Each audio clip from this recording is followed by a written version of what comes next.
Hey guys, welcome back to the channel. Well, as you can see here, key point there, C, is I got the Mavic Mini back out today. Now, if you tuned into my video last night, I gotta apologize. I did not know it was gonna be that dark on my action cam. I forgot to crank the EV up on it, which would have helped a little bit, but it didn't seem that dark, and it really made it difficult for me to show you really what I was trying to talk about. And I really wanted to see how is this going to do in really cold temperatures, because there is a history there. The Mavic Air, when it was first released, from my understanding, it had some really bad vibration issues on extremely cold temperatures. It was 14 degrees. That's like negative 10 degrees Celsius last night. And it's not that cold now. It's in the upper 30s Fahrenheit now. I really wanted to try testing it at that temperature, and I couldn't do it earlier in the day yesterday because the drone didn't get here till 4:30, right about dark. I was waiting for it all day so I could try to get it up because it was only in the 20s for a high yesterday. So that's why I did that video, and I apologize if you couldn't see it very well. But at least I guess you could see some of the onboard footage. But today, it's just not too bad. It's supposed to be rather windy, but it's just intermittent. The breeze will kick up. There's a little breeze now, but it won't be an issue. But we'll see how it does, in the wind and stuff. Now, this is flying on the latest firmware. If I remember, I'll put a screenshot like I did in the first video what that is. It's like 0200 or something like that it ends in. And I think that fixed some initial issues some of the beta testers ran into with some of the stability and camera issues. Now, I'm going to be filming at 1080p at 60 frames per second, so it matches up with my head cam, and just keep that same frame rate. It only does 2.7 it'll do, which is really nice, but it only does that unfortunately at 30 frames per second. I would have liked to have seen 60, but again, this thing is so cheap compared to what you typically would want to pay for something that can do what you typically would think you'd pay for something as nice as this, that I have no complaints with that. Just like I don't really care it doesn't have obstacle avoidance. I mean, honestly, obstacle avoidance is for someone who has no clue what they're doing. If you need obstacle avoidance to fly, you need to practice your flying, is the way I see it. I don't have a use for obstacle avoidance. My Evo has it. It's a neat feature, but really it's more of like a waypoint mission, and that didn't even work well for me one time. So I've already got the compass calibrated from last night. I've got the IMU calibrated, the gyro, so it's good to go. We've got 16 satellites, 90% battery. The battery's a little lower because I did another IMU calibration inside a couple times. So I'm going to set it down here on my launch pad, and we'll go ahead and we'll take it up. I'm going to do a little I'll start out here in the P mode. You can see there's S mode, your sports mode, and a cinematic mode. We'll switch between those and see how that affects how it flies. Cinematic ought to have a really slow yaw. I thought I had it in that last night, but maybe I didn't because the yaw seemed to be still pretty quick on it. I would think that would slow down, like my Evo has a slow cinematic type mode that's really slow and good for filming. Let's go ahead and let's start recording some video now. Let's go ahead and we'll press the takeoff button. It's going to come up, and you just hold the button down. It's going to go ahead and take off. Boy, that is really, really nice. I got some audio here coming up on the phone, but I didn't turn my audio up very much on my phone, so it's not easy to hear it. Just some automated voice. All right. Well, that's nice and stable for something that weighs 249 grams. You can see it wobble a little in the breeze, but I mean, at that size, it's going to do that. Let's see if I can get a nice shot there, maybe for a thumbnail. That looks nice.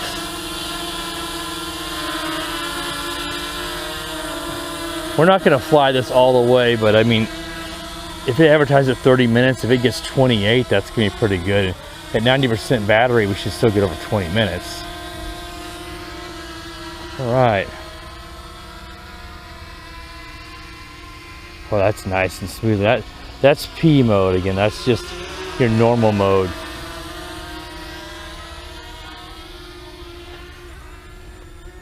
Let's take it up here and do some, adjust the gimbal down here. Looks good.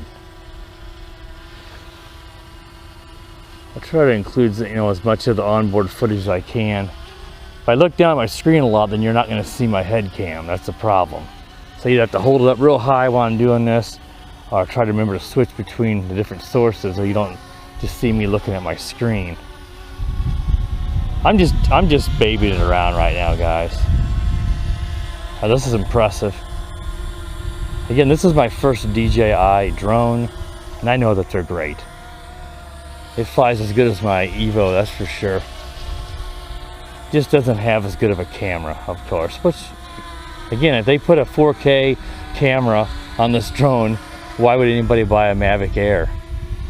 Or even a Mavic 2 Pro? I mean, yeah, it'll have a better camera, but most people are just wanting that resolution. They're not worried about their little bitty, you know, differences in dynamic range and sensor size. I mean, most of us are not professionals. All right, let's switch it over here. I'm gonna give it full throttle. That's full yaw in normal mode, and here's full speed.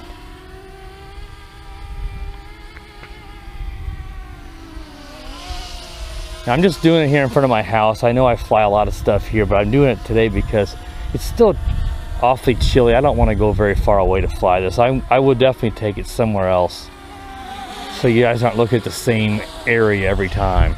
Let's switch it now to let's go to cinematic mode first and see how that is. And there's a yaw in cinematic. I definitely didn't have it in that last night. Let's rotate the gimbal down and wave at you guys there. Put it back up a little bit. And yeah, there's cinematic. That's going to be really nice if you're wanting to film something smooth and don't yaw around real quick. There's nothing to ruin a video more than jerky, fast yaw movements. And of course, there's the top speed. As you can see, I'm going to try to turn it here. I don't want to hit that light. Not much pitch. It's not very fast.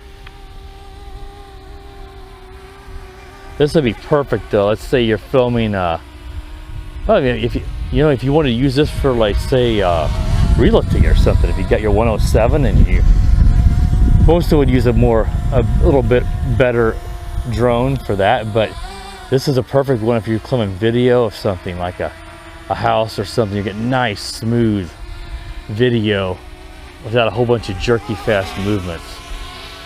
All right, let's go over and try sport mode now. Let's see now. Ooh, I went too many clicks.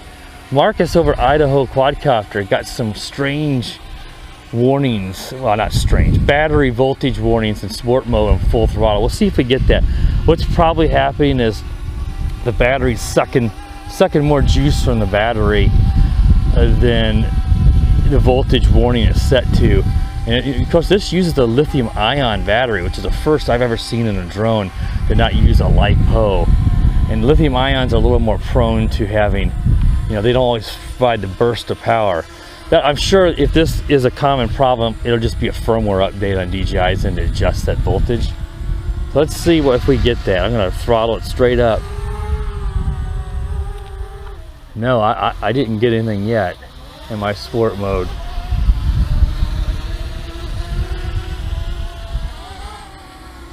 Let's do some yaws here. Yaw's pretty quick. Probably a little quicker than the regular mode.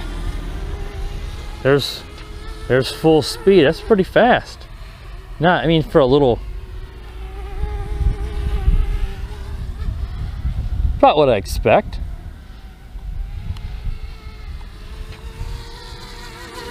Nice. But no, I'm not getting any voltage on mine. I was kind of hoping that maybe it was just a firmware deal, and maybe it's hit and miss. And it's awfully cold here, and Marcus's video didn't seem like it was any colder than this. In fact, I don't think it was as cold. Temperature will do it too. If you're taking off with a cold battery and it's not warmed up, you can get that voltage sag in the battery. And if once the craft warms up, and I imagine this, you know, this craft will have if it's too cold, I'm sure it won't let you take off. It'll say it's too cold. It needs to warm up the battery. But maybe Marcus's battery hadn't warmed up yet. I'm not seeing it. Now if you see, if you're looking at the screen recording here, you know, I do have the overexposure warnings on just to help me out with setting my exposure. Right now, I'm not too worried about the video. I've got it set to just an EV of 0. I have to familiarize myself with this app and with DJI's app, so.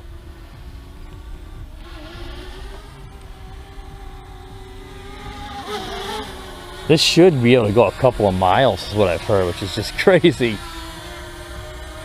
This is great. Super impressed. The gimbal's rock solid. I know there's some people that were kind of critical and thought this would be toy and junky, and I mean, I just don't see it. The fact that I can lend this to my dad, let's say, you know, and he can take it and I don't have to worry about him even having to have an FAA number on it. It's great. Yeah, I like sport mode's fun. I mean, if you don't know how to fly anything that's not GPS, but you want to be able to fly something quick, but you need the GPS, this is kind of fun for someone to zip around in sport mode. I'm going to go ahead and put it back into P, the normal mode.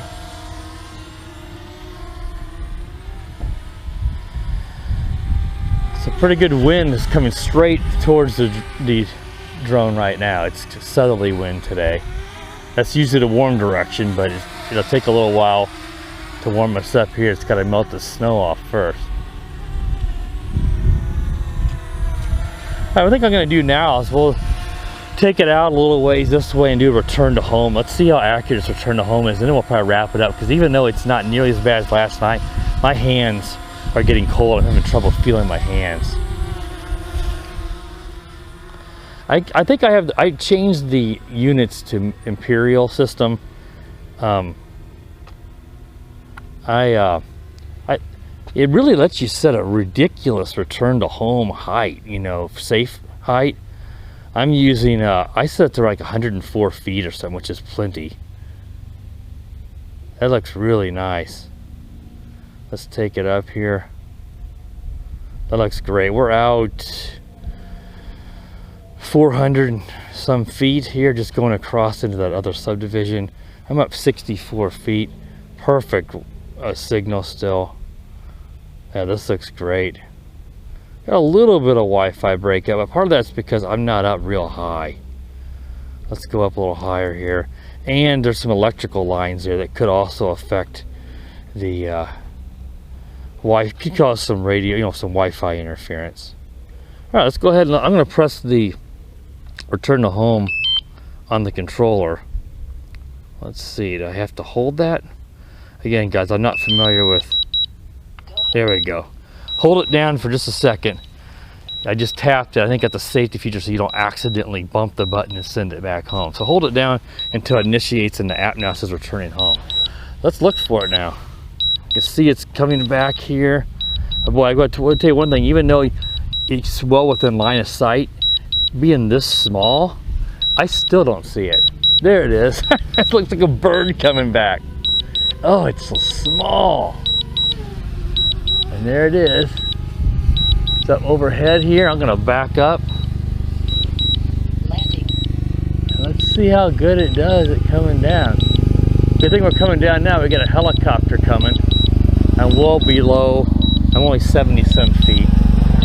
Those helicopters will zip around pretty close to 400 feet. See, look at that. Cool.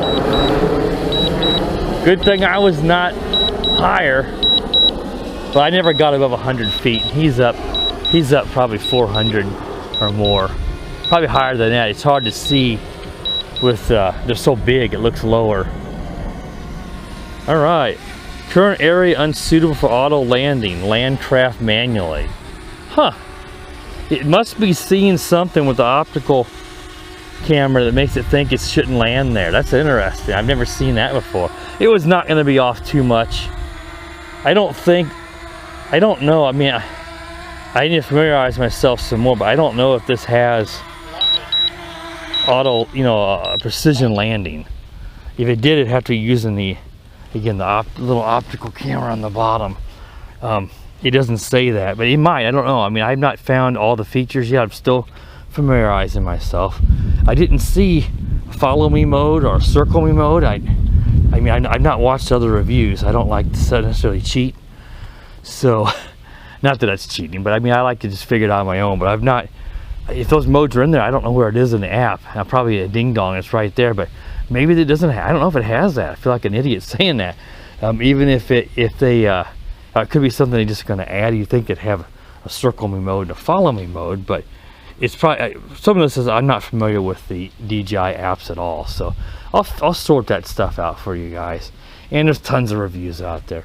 All right, guys, well, that ended up being pretty cool. Let me go ahead and stop the video here real quick so that I stop the recording to the SD card.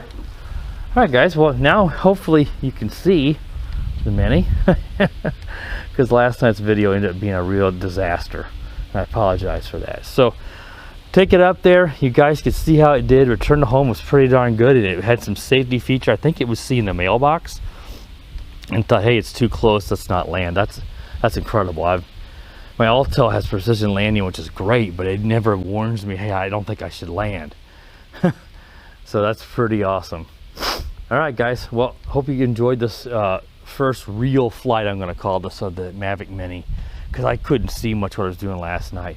And be sure to subscribe to the channel, guys, so you can catch more videos like this. You know, use a toy grade stuff all the way up to this, because I'll be doing more. I plan on doing a full review of the Mavic Mini here shortly.